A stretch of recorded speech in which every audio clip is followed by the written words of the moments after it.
We are totally live from the Empowered Mom Studios, and I am just so excited because can you believe it's actually been 3 years since I started on this journey and where I was at. I mean, some of you know, some of you watched me in my transformation. Others of you, you saw me when I started already being sparkly. And you might not know this, but I used to be terrified of getting on camera, like to the point where I was like, no, no, I can't speak in front of people.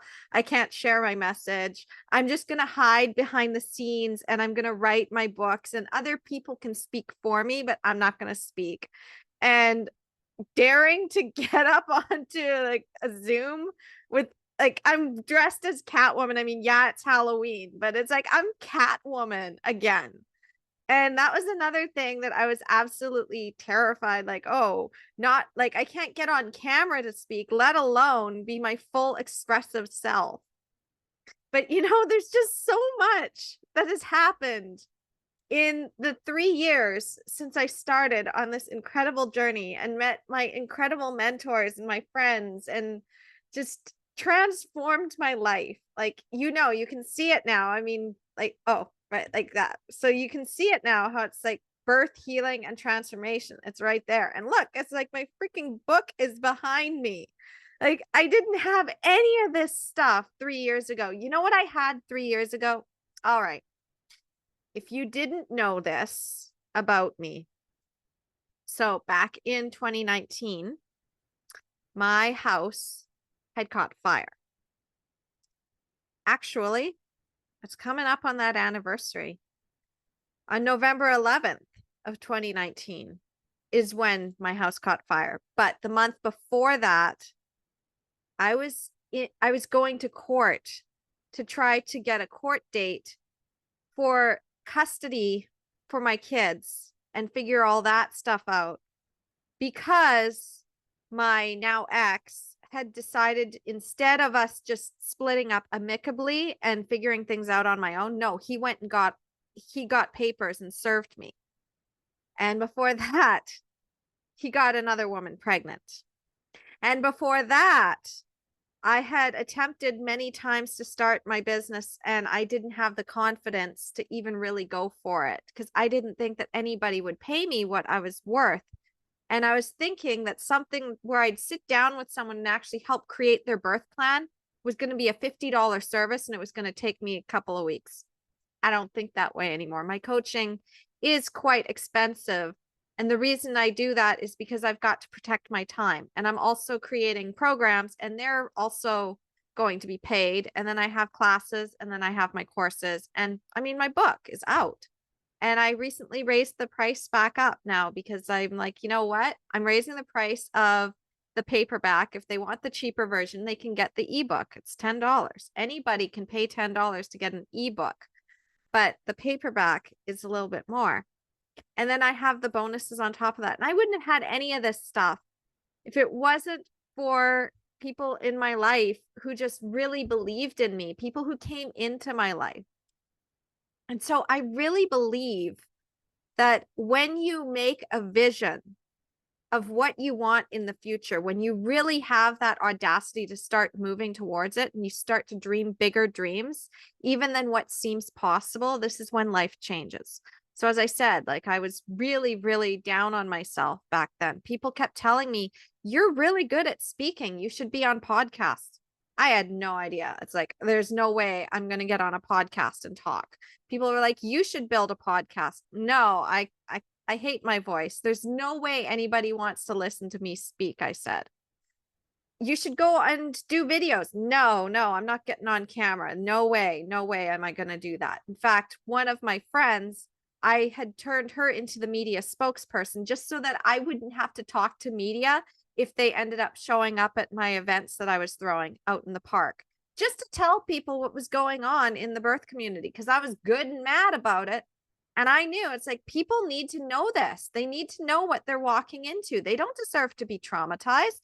This is affecting how they show up as moms. This is affecting their bodies. This is affecting their kids. This is affecting their relationships with their partners, the relationships with their family members, relationship with themselves, which is probably even more important. And I'm like, you know what? I can't. I seriously can't even deal with this anymore. And I mean, it's all in my book. I talk about this in my book as well. Just that journey of how I decided to become a birth advocate. But it started out simply as people need to know about this stuff. And it wasn't until I started to realize just how much value I was putting out into the world and the circumstances of partner cheating on me, being in an abusive, toxic relationship where my self-esteem was being chipped away at every single day. In fact, back in 2018, I had been so stressed out trying to manage the house on my own, my partner always working or going off and partying.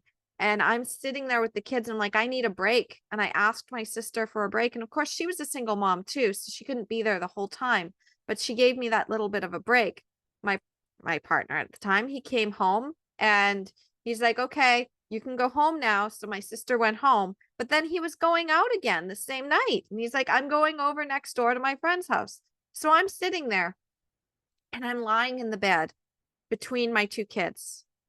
And I could hear the music going next door. And I could hear like everybody laughing next door. And I'm like, they're out having fun with all this freedom. And I am here trying to hold down this family all on my own. Like it's just me. I'm basically single in my relationship. And if he cares about me, he's going to realize just how much I'm going to break down because I'm going to break. I'm seriously going to break. I was at the point where I couldn't do anything for myself anymore. I was losing all that creative fire. I had wanted to write a romance novel and I'd had it working out since like 2011 that I had this concept of this romance novel after getting so much in my fan fiction community. So I had dreams. I had ambitions. Even when I was a little girl, I had dreams and ambitions. And slowly, one by one, what happened is I started to be told, that's not reality. You need to do something in the real world. And I started crushing my own dreams, which is the most depressing thing. But what happened is when I got good and mad and I was in this really dark place, I'm like, I need to smash something. So there were these old mason jars and they were full of peaches that didn't actually can properly. So I was like, I don't want to clean out all these stupid mason jars full of peaches that are like, it's just going to be a messy job. And I don't really need this many mason jars. So you know what? It would be really satisfying to smash something. So I didn't want to smash anything that would be actually destructive and like something I'd need. No, I wanted to smash something that was disposable. So I'm like, you know what? I'm going to be throwing these out anyway. And it would feel really good to smash something. So I don't even know what time it was, but it was probably after midnight. And I went and I got those peaches because I was mad. I was so mad. And I'd never been that mad before in all my life. Normally, I tried to stay away from my anger. And it's like, anger is not a productive thing. So I'd stay away from it. But I just had this rage. And I picked up those mason jars and I threw the first one and it bounced off the fence and it didn't smash. Well, that pissed me off even more. So I picked up another one and I threw it and it smashed. I'm like, oh, can I make it smash louder? So I picked up another one and I threw it and I was feeling so good because I'm like, oh, I can finally get some of this anger out. This is what I tell my clients too. Is like, you know what? If you've had your birth stolen from you or something really terrible has happened to you. I mean, there's some people that I'm coaching that aren't in the birth space now. It's like something terrible happened to you. Maybe it was an abusive relationship. Maybe it was your family not standing for you. Maybe a teacher had told you that your writing was crap. And you internalized that message and you were like, well, I'm just going to stay hidden as a fan fiction writer. I'm not going to try to go for anything bigger because obviously I'm just not appreciated. It didn't matter how many fans were telling me, never, ever stop writing. I will hunt you down if you don't write. Like you need to get this stuff out there. This is better than most of the stories out there. Most of the romance novels, like I write better than 50 Shades of Grey. Okay. Like I really do. And like people are like, oh my gosh, like this is so good. But I again, you hear those messages from people telling you that you can't do something or that it's not good enough. You get that criticism and you don't go for your dream. But then there's a point when you realize everything is being taken away from me, or I'm not reaching my full potential here. I could be doing so much more with my life. And I'm just really, really mad because I gave up on my dream. Other people aren't standing for my dream. People are telling me not to do this. They're saying it's too impossible. They're saying I should go for something else. They're saying that this person isn't like I should aim lower. So aiming lower in my relationships, I settled. Aiming lower in what I wanted in my dreams, I settled. Aiming lower in what I expected of people around me and how to treat me, I settled. I settled for crumbs. For years and years and years, I settled for crumbs. And in that moment, with those mason jars, I was like, I don't want to settle for crumbs anymore. I am so mad. I mean, I want to get my business up and running. I want to write a book. I want to have courses. I want to teach. I want to speak on this stuff. I want to actually help people because the medical system just keeps doing this to these women. And I'm so sick and tired of seeing it. And I want to write my book and I want to have my romance novels out there. Like it's time. My kids are getting bigger. What the hell am I going to do when they go to school? Like, I don't want to be in just a dead end job and trying to ask for time off just to go to a kid's Christmas concert or to attend a parent teacher interview right after school. I want to be involved in my kids' lives. Like, I don't want to send them to daycare and I'm not making any money. I'm not able to go and get a job because every time I try to get a job, it's just not working with my partner's schedule. And I am stuck home trying to clean this house. And I hate doing all this housework all by myself and holding down the fort all by myself. And nobody is helping me. And I am so mad. So I smashed mason jars. My partner, he came home and he told me that I was losing it and that I needed like help. Like psychiatric help. So I actually believed that. And he had also threatened to leave me. He said, you're crazy and I'm going to leave you. This was the first time. And I'm like, I don't feel like I'm crazy. I think I'm just stressed. But you know what? Maybe he's right. Maybe I am having a psychotic break. I feel like I'm having a psychotic break. I mean, I'm at the point now where I don't know if I want to even be in this world. Like I was so lost, so dark. It was just so dark in my world. It was so sad. It would bring you to tears if you really knew just how much I was dealing with. And like the light had drained from my face. I looked 10 years older. I was only in my early 30s and I felt like I was already 60. It was horrible, horrible. And every single one of my dreams just gone. And to be like, I don't even want to get out of bed. I don't even want to face the day. I was laying on the couch. The kids would be watching Disney movies. They'd want to play and I had no energy. I didn't want to do anything. All I wanted to do was lay there. And I wanted to cry, but I couldn't even cry. Like I just couldn't cry.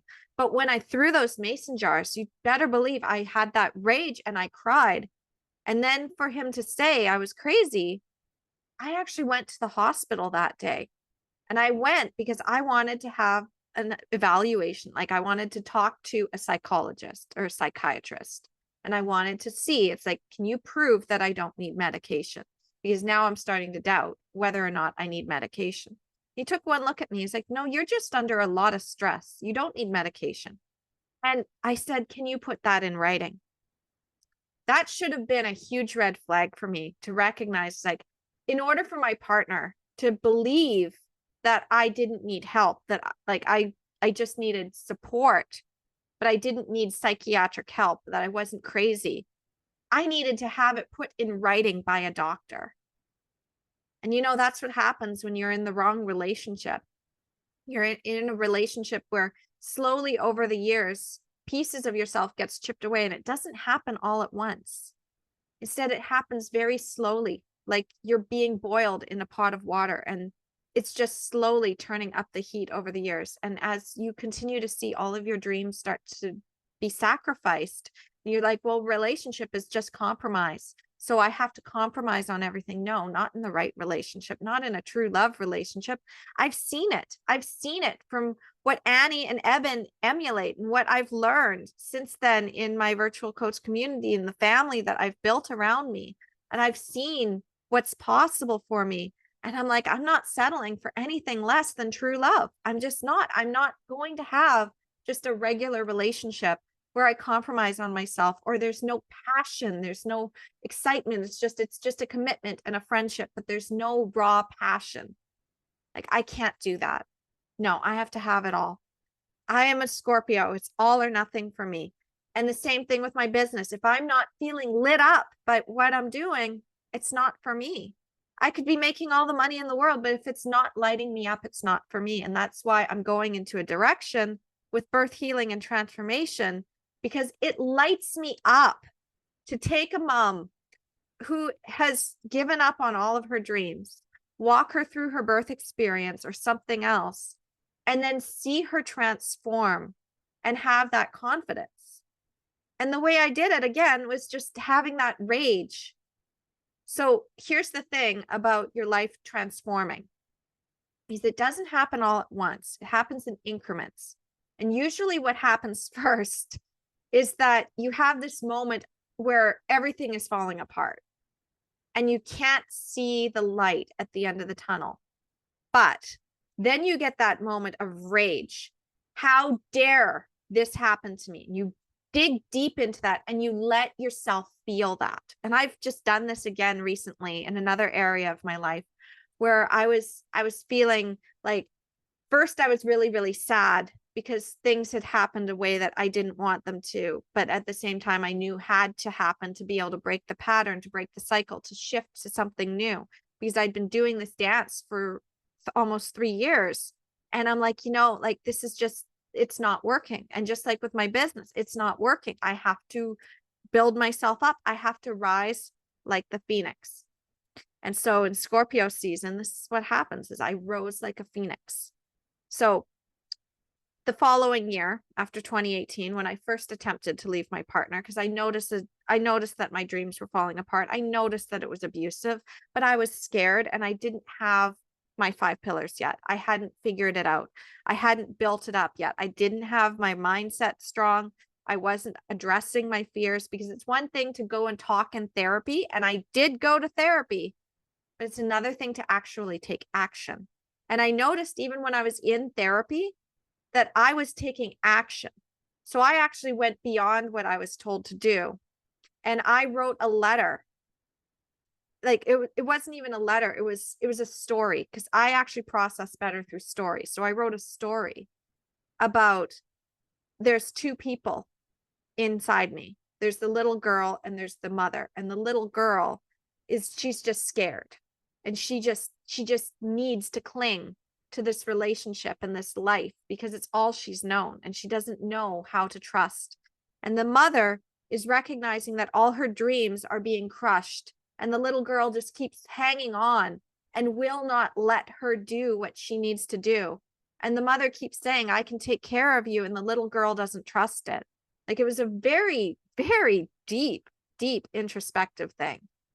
And again, that's what you do, is you go deep into your actual psyche and you recognize, like, hey, there's a piece of me that wants these dreams, and there's another piece that's holding me back.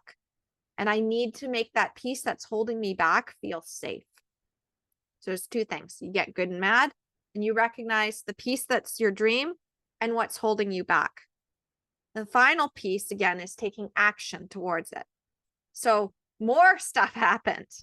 In 2019, I still hadn't left. This is when we were trying to still make it work, and it was on again, off again. He was in a bedroom, and I was nicely packing up his stuff and moving it from bedroom to bedroom. So sometimes he'd be in with me, sometimes he'd have his own bedroom. And every time I would be the one dutifully folding his shirts, putting them away, making it all nice. As he was raging and being nasty to me, this is what I was doing. I was being so kind and loving. Like, it was like Cinderella being treated horribly by her step sibling and stepsisters and her stepmother. and still being kind is what I was doing. It's like, have courage and be kind. Even when people were being so mean to me, I had courage and I was kind, right up until the point that he cheated on me, got another woman pregnant. And I'm like, how are we going to reconcile this? Like, you've just done the most horrible betrayal. It's not even just the cheating. I'm no longer the only mother of your children. Like, I gave you the most precious gift that you could have possibly gotten from me. And now it's tarnished because you've got it with somebody else and it doesn't even mean anything. Like, this beautiful gift doesn't mean anything. And that hurt. That hurt so much. It was like I gave everything and it just was not appreciated. The values were just too different. We did not have the same core values. We did not actually see eye to eye. I fell in love with the love bombing. I fell in love with him telling me every once in a while that I was magnificent. And then I squinted every time he said I wasn't. And I fell in love with the gifts and the attention. And I squinted every time I was so alone in that relationship. And I squinted in other areas of my life. I fell in love with what I was doing, but I squinted on the fact that, hey, I could actually do something with this. Like, this is my path. I don't have to take some meaningless job that kills my soul. I can do what I love. And slowly, over that point, I'm like, you know what? I'm going to start working on my business. And then the universe decided, when I was still kind of holding back, burned my house down, literally. So going through a separation, starting to get on my feet, he starts to try to get his way back in, and he's saying he's going to change, and I'm believing it. And suddenly the universe is like, that's it. That's it. Kicking your ass. Because sometimes the universe does that, is it kicks your ass. And the universe has kicked my ass a few times recently too, in other areas of my life. I mean, I got stung by a wasp, and I know exactly why that happened.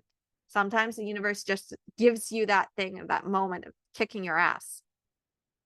So I noticed in that moment that even though he said he was going to support me in my business, what actually ended up happening as I was rebuilding my life from scratch is that he found out that he was the father of that baby. He wasn't supporting me. He actually put that baby in my lap when things opened up again after the pandemic. And like, we were allowed to have our bubble. So we went to his friends and his party, and he brought that child with him. So this tiny little baby, and I love babies. I love them so much.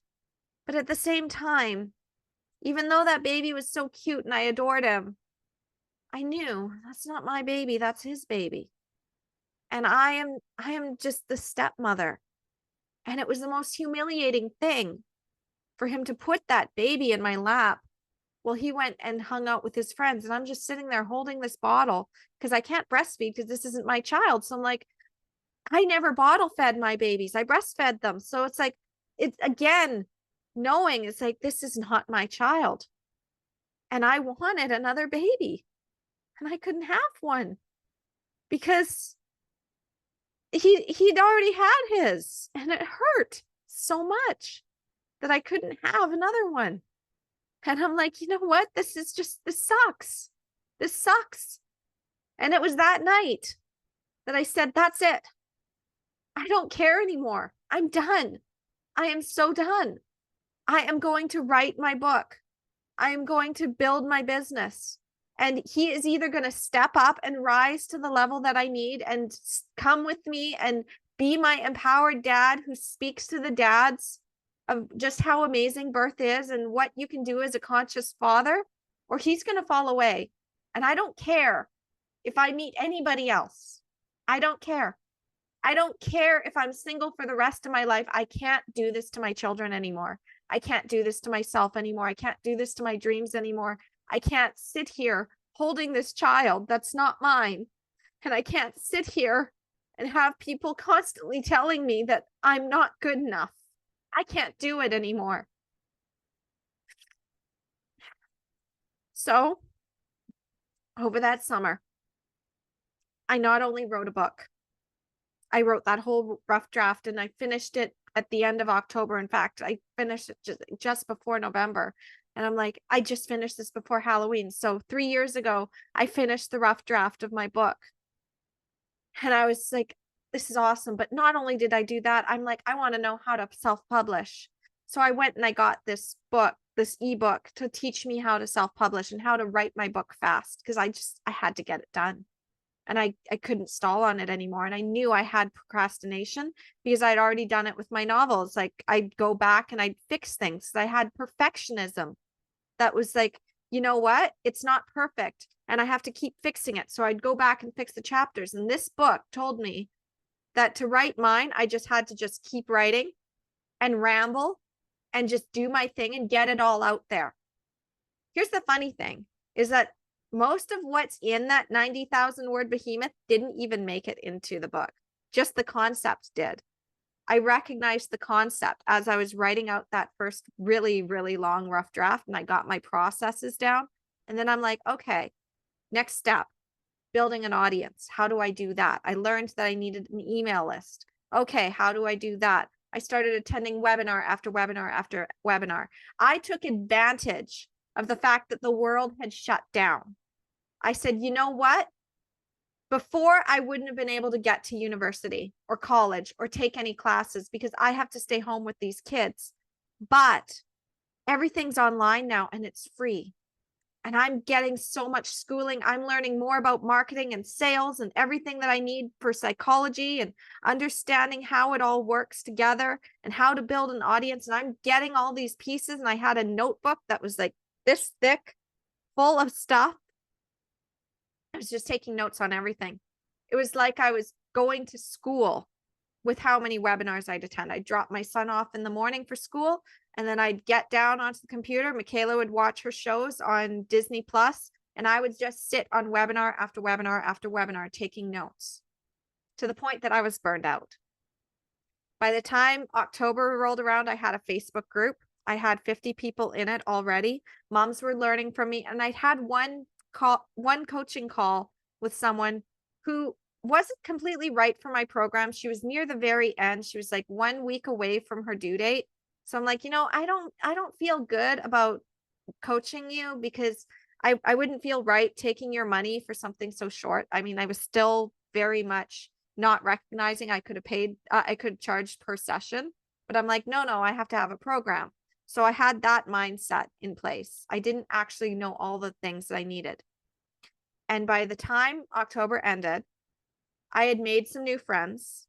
I was in an accountability group, and one of my friends, Joanna, who's still to this day a dear friend, and I just got in touch with her a couple of days back, and she called me and I told her what I've been doing now, and I just love her. But she told me, hey, there's this challenge that you need to check out. And I'm like, are you kidding me? This is the week of my birthday.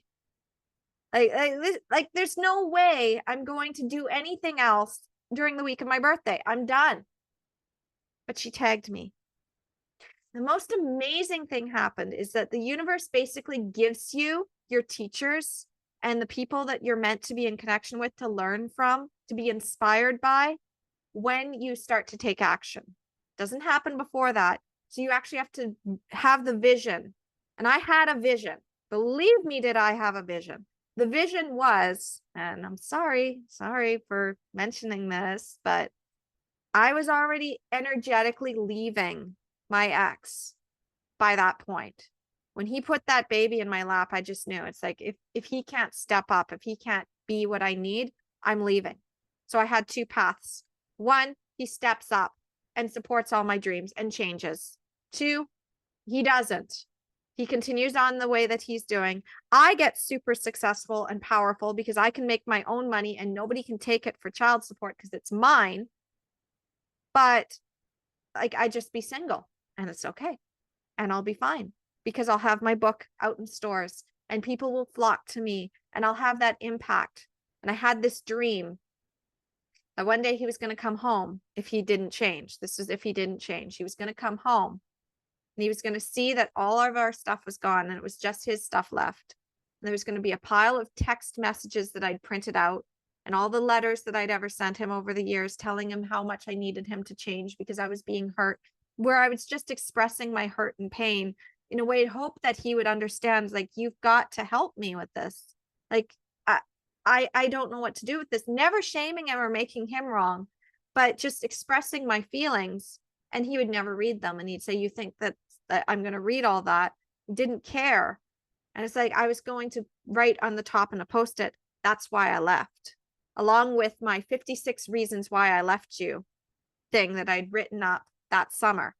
And I wrote it in future. So I wrote it as, I'm writing from the future. It is present tense. And it's like, this is all the things that happened. And I just started listing all of the humiliating, horrible things. And that's when I got that fire again, because when you start to recognize how much is not working and you write that vision of what you want your life to be, which I did, it's like, I've got my book and I'm teaching and I'm helping people and I'm speaking. And I've got this amazing partner beside me who is standing for all of my dreams, but he didn't fit in that role. He just didn't. And I'm like, okay, well, maybe I don't have the partner. Maybe I'm just by myself.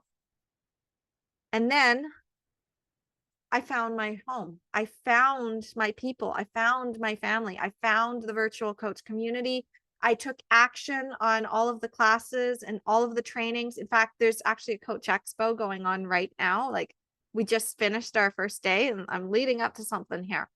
But I remember when I first attended, because Joanna tagged me in the first video and I watched this challenge going on, I'm just like, oh my gosh, I'm home. Oh my gosh, like, I found family here. I found my home, but it doesn't make any sense because these people are so high above me. And who am I but this really broken, sad, timid little stay-at-home mom who's got a t-shirt on and her hair is all limp and no makeup and just no light to her at all, no light even in her eyes, and no idea where to start, and no, like, had a house fire, so my finances are just depleted. All I have is my birthday money. It's only $150. That's all I've got. And then it's like, you have the opportunity to go backstage and you have the opportunity to get the recordings for life. And I'm like, you know what? That's what I'm going to invest in, because there's also a ticket to a summit. And again, if this was live in person, it would be thousands and thousands of dollars and I'd have to find childcare for my kids and I wouldn't be able to do that. But this is virtual. I need to get in front of these people and I need to learn everything I can possibly learn. And during that event, I had visions, very strange visions. Like, these people are going to be my best friends. Like, I'm going to be sitting next to them one day. I'm going to be at those live events with them. I'm going to be part of the team. And I'm going somewhere with this, because what happened is I got into virtual coach in 2021, just a few days after I left my ex.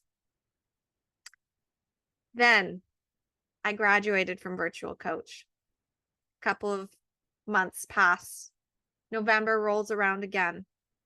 Things are starting to move and shake because I've now had clients. I have a coaching practice. I have been using all of those tools. I have been on podcasts speaking, which I never thought I would do. I had created courses and workshops that people actually said, hey, I didn't get to watch the whole thing when it was live. Can I buy the recordings off of you? And I said, yes. And I sold that as a course.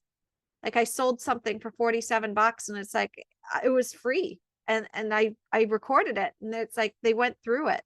The most incredible thing is that one of the people that bought that course, they didn't even go through all of 5 days. They went through the first 3 days. And she's like, you know, I never finished the course, but I got what I wanted. Like, I got like amazing results from just those 3 days. And like, sweet. So you don't even have to go through my whole course and you can get what you need from it. She's like, yeah. And I'm like, that's what I wanted. That's what I wanted. I wanted it to be so easy that anybody could do this and have this massive transformation. So I'm like, yes, my process works. I wrote my book over 2022. I had the PDF version. I was giving that out to a few people to read over, to see. It's like, is this making sense? Does this work? And they're like, this is a wealth of information. This is amazing. This is just like, this is the book that's needed. So I had all that already set up. Then I get into the high level program, Virtual Coach Accelerator, right in November.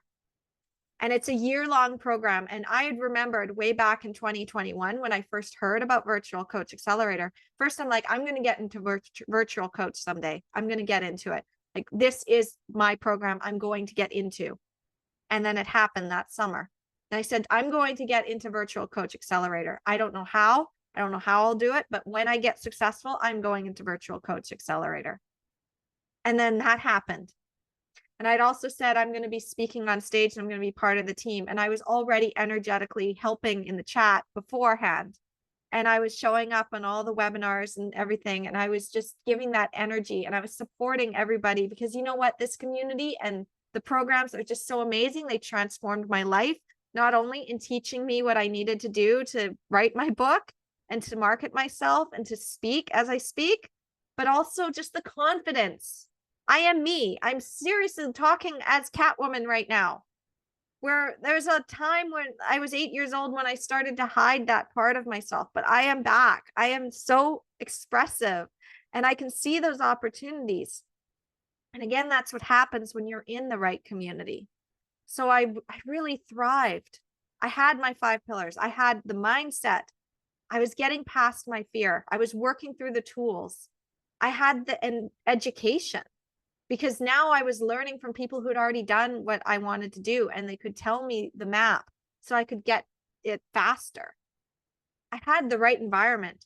Whereas before I was in a pot of dirt trying to grow. Now I was in rich soil with so many resources and so many people in that community saying, hey, by the way, there's this book and there's this thing. Oh, you want to do this? Here's this. Oh, I'm going to give you all the support, all of the love. And I had that. The right facilitators. Well, hell, my mentors were the right facilitators. They knew exactly what I wanted to do. They cared about what I wanted and they pushed me into greatness. That's what you want in a mentor, in a coach, in a teacher, is somebody who sees your potential and sees your next level before you do, even before you've grown fully into it, and they're pushing you towards it.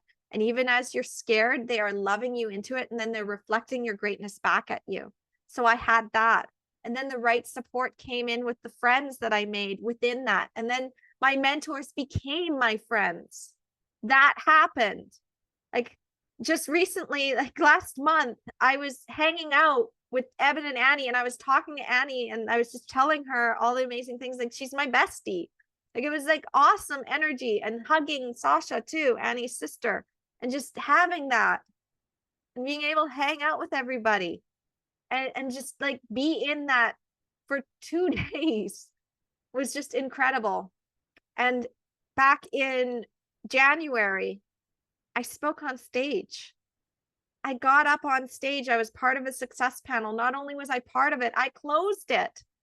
I closed it with my 5 pillars. I said, this is the path to success. You need the right mindset, the right education, right environment, the right facilitators, and the right support. And you get it all in this community. I said that.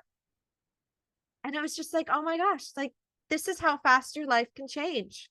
When you do that, when you recognize, first of all, when you see that all your dreams are falling apart, when you see that everything is dark, you go deep in and you find the light, you get good and mad and you take action. Even baby steps gets you that action. I took so many baby steps, but I kept taking them. And I did not give up. You cannot fail if you never give up. And I am a bulldog, as my ex likes to say. I will not give up. Or a pit bull. He said, you're like a pit bull. You just don't give up. No.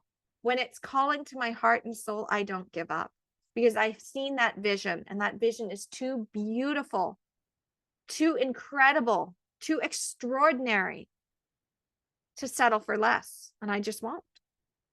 So I'm intentionally single till I get true love. I'm intentionally not taking on clients just because I could get some money from them, but because I want to find the right people who I can create that transformation for. I'm intentionally doing things in my life that other people are like, well, why are you doing it that way? And it's like, no, because I'm actually going towards a vision. I have a vision and I'm taking tiny incremental little bits of action. And then the third thing, the most important thing, is running it through those 5 pillars. So you create the vision. And this is what I do with my clients too, is I create the vision. And I also have them get good and mad, because having the vision is great. You're like, you know what? I love this dream. This dream looks so great, but I'm down here. I'm not going to be able to climb up to that. So maybe I should settle. And this is what they do in the birth community too. It's like, you know what? I really want this hands-off birth experience where I'm treated with all the respect and I get to just experience the power of my body. But you know, things happen. So I should probably just aim lower. No, I'm telling you, aim as high as possible. Get that big, audacious dream, aim for it, believe in it, believe it can happen. And then when you start to have those little sad doubts, you keep going back to that vision. And then you also get good and pissed off every time somebody says you can't have that. Every time you realize you compromise on yourself, you get good and mad. And I talk about that in my book too. I'm like, you get good and mad. In chapter 7, when I'm talking about how to get the birth you want after previous trauma, how to heal and get the birth you want the next time, I even say you got robbed of your last experience and you need to use that fire, because it's going to propel you to get what you want. Because then once you have that drive and it's like, I am not going to stay stuck anymore. This is my vision over here. Like the prince from Sleeping Beauty. I just found out that Princess Aurora, who I was supposed to marry and stay at the castle, but I went into the forest and went and found the maiden in the forest, but she's not there. And I got kidnapped by this wicked fairy. And now this wicked fairy is telling me that, by the way, you could have stayed at the castle and Princess Aurora would have been there for you. But no, now you're going to be stuck here for 100 years.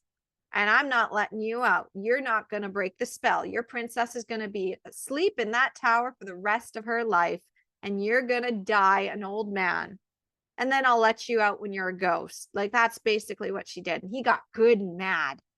And then the fairies came in, the faith. So the fairies came in, they rescued him. And he is just fighting and he is hacking at all of the pig demons and he is just going for it. And oh, there's the thorns, but he is hacking through those thorns. He is going to keep going because it's not just any ordinary princess in there. That's his true love. So he keeps fighting and fighting and he fights that dragon. That's the same thing. You're fighting a dragon.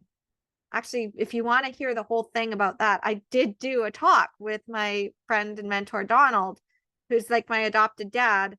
And we did that way back in April. So that's another thing. I have been on talks with really high level people that are just incredible interviewers. And I just shone on that. And I looked at myself back then and I'm like, I was so confident back then, but I'm even more now. I'm even more now in my sparkly confidence than I was back in April. So again, things change so fast. The more you build that confidence, the more you take action towards your true vision and dreams, instead of settling for less, the more magnificent it becomes and the more it manifests. So then, as I said, the last piece is having those 5 pillars. You need 5 pillars. You need to have that right mindset. You got to get past your fears. You got to have those limiting beliefs taken care of. No more foot on the gas pedal and foot on the brake. You've got to take your foot off the brake. You've got to believe it's actually possible. You need to have the right education, knowing certain things, having certain pieces to be able to fit the puzzle pieces together in a way that starts to make sense and be like, oh yeah, so when I did that thing, that happened. Oh yeah, so that happened. Somebody said this. And oh, now I'm seeing the path. Now I'm seeing the trail. And you've got to have that right environment too. You've got to be able to thrive.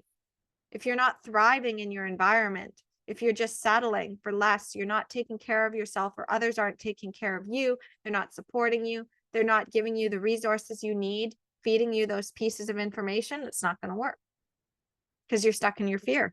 You've got nobody to help you, nothing to help you feel safe. You need to have a safe space to be able to do that.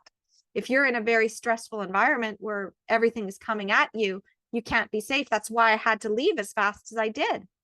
I left my ex as fast as I did because I knew to be able to build my dream as fast as I wanted to build it, I had to leave. There's just no way. You can't do a workshop and have your partner kicking things around in the background, making everything a huge mess and just contributing to that. You can't. It doesn't work. I mean, you can still do it, but you are still stressed. So everything is still so much harder than if you don't have that stress. I noticed such a difference in how I taught my first 2 workshops to how I taught my last few before I switched tactics. And I'm like, wow, look how much more I can thrive in an environment that I can control it enough that I can feel safe in. And then having the facilitators, the mentors, who can then also help you see your own magnificence and get you out of your own way and lovingly kick your ass when you need it. I mean, I got a real nice ass kicking from Annie over the summer for something I was also kind of holding back on out of fear and my own insecurities. And so like she really kicked my ass and I am just so grateful to her for that. I mean, Donald's kicked my ass a few times too and getting me out of my own way. I mean, I've got this book sitting behind me because Donald kept kicking my ass and telling me I needed to get my book out there. And he'd do it in an indirect way where he was teaching, but I knew what you were doing, Donald. I knew what you were doing. You know, I know. Kicking my ass in that and kicking my ass to get on stage and kicking my ass to speak in the group more than once and getting my confidence up there. I know. Like when you have friends like that, mentors and friends and coaches like that, you can't fail. It's impossible. They won't let you. And I am like that for all of my clients and my friends too, because I will sit there and I will let them have their feelings. And then I point out their greatness and then I push them towards it. Even when they're scared. I'm like, see what I did there? See, you're going to get this thing. Yeah. You're going to write that book. Yeah. You're going to go and teach that class. Yeah. You're going to go and find your ideal client. You're going to find your first person. You're going to go and you're going to speak to somebody that you're a little intimidated by. You're going to do it. And then they do the thing. And then they're like, I did the thing. And then I did another thing on top of it, another thing. I'm like, yeah, exactly. Because when you take action, because your mentors and your coaches have pushed you to take action, that's when things happen. And then the support around you, having those friends. And then also, here's the other piece though. When you start to really go towards your dreams and you're your full authentic self, I'm just going to let you know, there are people in your life who are not going to see your dreams. There are people in your life probably right now who are scared because they can't see it. Nobody has ever done it that way before. And they're wanting to protect you. They love you, but they just don't have that vision and they don't know what they don't know. And they hold you back. And they won't support that until they see it. They won't believe it until they see it. And it's okay to love those people from a distance. If they really start to hurt you and start to tear you down, it's okay to just lovingly put that distance. I've had to do that with quite a few people that I love so much. And it's sad. It's really sad that I have to do that right now. It really hurts. And at the same time, I can't sacrifice my dreams and I can't go back into that box. I can't clip my wings. I can't take my colorful rainbow fish scales off and hand them to somebody else, because then I'm not going to be as magnificent anymore. And I don't want to be like everybody else. I want to be me.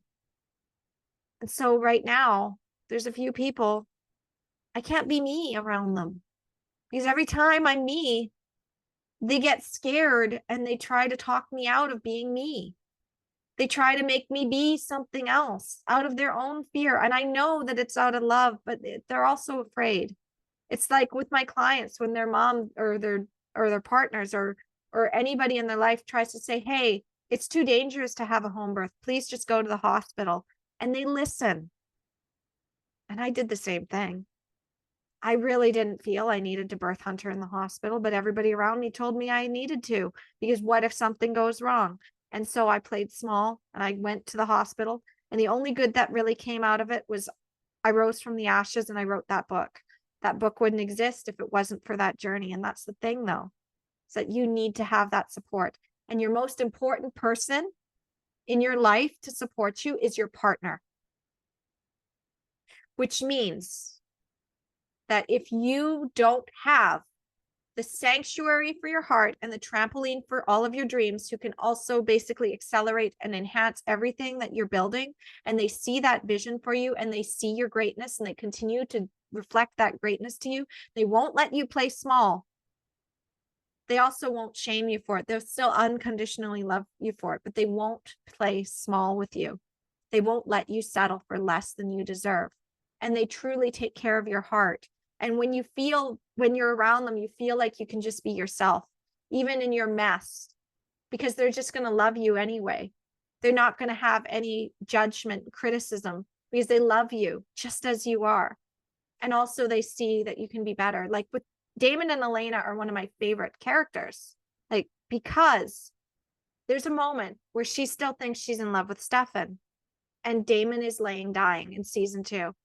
And I just love this exchange where he's like, he had already told her he loved her, but then he erased her memory of it. And she didn't find out until years later when she became a vampire. But like, he had said, I know it's always going to be Stefan, but I love you. And like, you should have met me in 1864. You would have liked me. And she said, I like you now, just the way you are. And then she kisses him. Of course, it confuses the hell out of her, but she kisses him as he's lying there dying. And then he gets cured because there's 8 seasons of Vampire Diaries. But the thing is, like, she loved him even though he couldn't love himself, even though he's like, I'm a monster. What he had said to her when he told her he loved her the first time, he's like, I love you, Elena. And it's because I love you that I can't be selfish with you. And why you can't know this. I don't deserve you, but my brother does. I wish you didn't have to forget this, but you do. And then he leaves her. And then he goes and takes up with this other woman, Andy, who's basically like his stand-in, because he needs to be able to get his head on straight while he's also standing for her dream, for Elena, to protect her, because she's in danger and he's protecting her, but he has to do it from a place where he's not conflicted, because he needs to be who he needs to be, which is the one that's like, I'm willing to let her hate me if it will protect her. I won't let her die. I won't let her kill herself or sacrifice herself. I will let her hate me if it means that she keeps living. I mean, that's what they did. And like, it was just, it's so beautiful. It's like, I'm willing to let you go if it means your happiness. And that is the kind of partner you need. And I was willing to let my ex go, but I also recognized that I was also clinging at the same time, because it wasn't real. It was a mask. I loved the mask. But him not changing, I couldn't do it because I needed someone different. So you have to have that partner who is going to be the one that loves you just as you are and also loves you in your magnificence and keeps pushing you to your next level and never gives up on you, ever. Even if they have to love you at a distance, they never give up on you. Even if they know that it's right, but it's not right now, they still love you. They never, ever, ever give up on that vision. That's your true love. And that is how you can accelerate your growth and transformation. I may not have the partner right now, but I have the vision. And I have built friends around me, and I have men in my life that are my best friends that are like basically standing in at that role right now. I don't have the romantic connection, but I have, it's like you want to have someone who is going to treat you as well or better than your very best friends. Well, I have so many best friends that are men to be able to show me that I don't have to settle anymore. And now, like, this is incredible. Today I was part of the team. I have all these friends. I'm doing things that seemed impossible 3 years ago when I was still in that basement suite that didn't even have a proper door and a proper lock. And most of my stuff had been burned, and I didn't have any clothes that really fit me properly or suited my style because everything had burned. So I was just taking whatever people gave me, and it wasn't really my style, but I wore it. And then when I left my ex, I started buying up clothes because it's like, you know what? I'm getting rid of all this stuff that's not me, and I'm taking in everything that is me. So that's what I want to leave you with. You want to be your most authentic, aligned version of yourself where you're going towards all of your dreams. You need the 5 pillars. You need to get good and mad when people are telling you you can't have your dreams. You need to have that vision. And thanks for coming to my little TED Talk. I've just had an incredible journey, and I just have this feeling that things are just going to take off even more. Something about November. It just feels like things are really happening, and I can't wait. I really can't. I'm really excited for my next level, and I know it's coming because I have the vision, and the vision is beautiful, and it's closer than I might even think. All right. I love you. I'll talk to you soon. Bye.